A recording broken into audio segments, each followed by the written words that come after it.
So hello guys, आज हम first है ना वीडियो में ना बात करेंगे निफ्टी के बारे में। फिर बाद में एक दो स्टॉक्स के बारे में भी डिस्कस कर लेंगे। उनके खाली टेक्निकल्स जानेंगे फ़िलहाल तो। ठीक है, टेक्निकल के हिसाब से देखा जाए तो एक बार के लिए 600 तक के ऊपर तो सस्टेन हुआ था, लेकिन वापस है ना 550 के लेवल पे आया।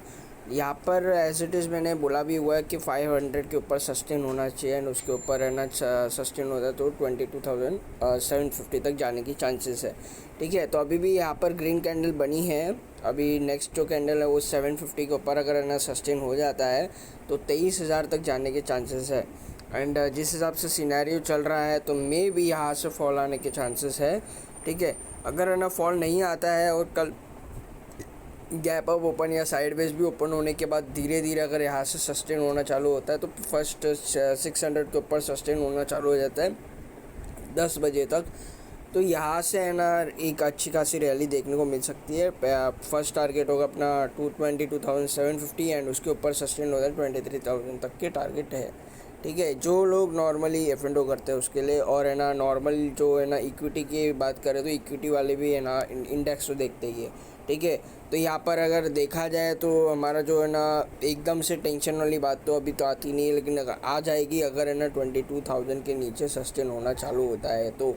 अगर उसके नीचे सस्टेन होता है तो 21,800 एंड उसके नीचे गया तो 21,500।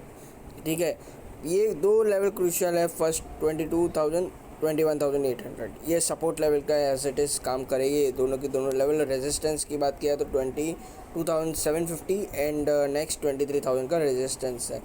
ठीक है, एंड अभी एक मैं स्टॉक्स की बात करूँ जो मेरे को पर्सनली बहुत अच्छा लगता है, बहुत से बारे वीडियो में बताया भी हुआ है। ठीक है, वो है मैज़गांव डॉग। मैज़गांव डॉग में भी आपने देखा होगा तो आज अच्छी खासी रैली देखने को मिली। ऑलमोस्ट 4% के ऊपर, 4.5% के आसपास रैली देखने को मिली है।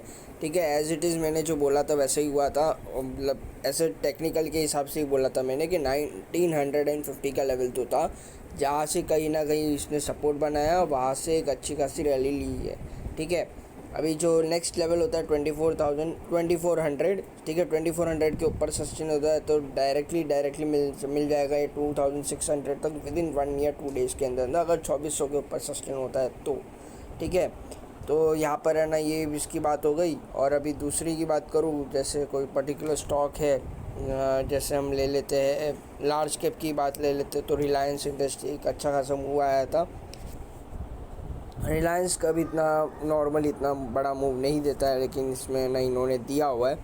ठीक है, तो इसमें एक ना डिस्कस कर लेते हैं कि ना यहाँ का टेक्निकल क्या है।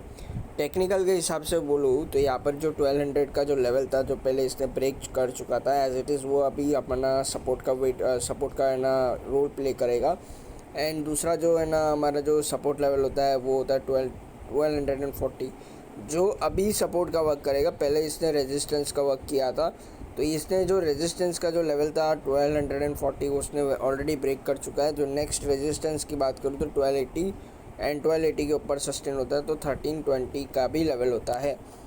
ओके, ये हो गया, मैंने टेक्निकल की बात की थी। और है ना दो स्टॉक्स की भी बात की। रिलायंस इंडस्ट्री में भी क्या है ना न्यूज़ था वो भी हम देख लेते हैं।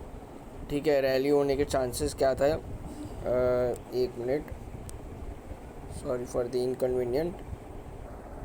सो अभी यहाँ पर जो रिलायंस इंडस्ट्री ने जो रैली दिया था तो इसमें ना एक रीज़न ये है कि ना मैक एक्वायर करके एक रेट्स है ना दिया हुआ है आउट परफॉर्म का। एक कंपनी है मैक एक्वायर करके। ठीक है, एक कंपनी ने आउट परफॉर्म का रेटिंग दी है, 1500 का टारगेट दिया हुआ है कंपनी के लिए, रिलायंस कंपनी के लिए।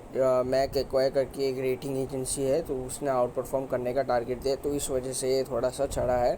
ठीक है, नेक्स्ट अगर देखा जाए तो है ना और तो कुछ सच न्यूज़ नहीं है, बस वही एक न्यूज़ था इसके रिलायंस इंडस्ट्री के बारे में। ठीक है, एंड अभी देखा जाए तो अभी इस बार कल के हिसाब से भी अगर मैं देख लूँ गिफ्ट निफ्टी ने क्या परफॉर्म किया है तो यहाँ से जो संकेत दिखा रहा है वो तो है ना गैप अप ओपनिंग का ही दिखा रहा है फ़िलहाल तो, गिफ्ट निफ्टी के हिसाब से देखूँ तो।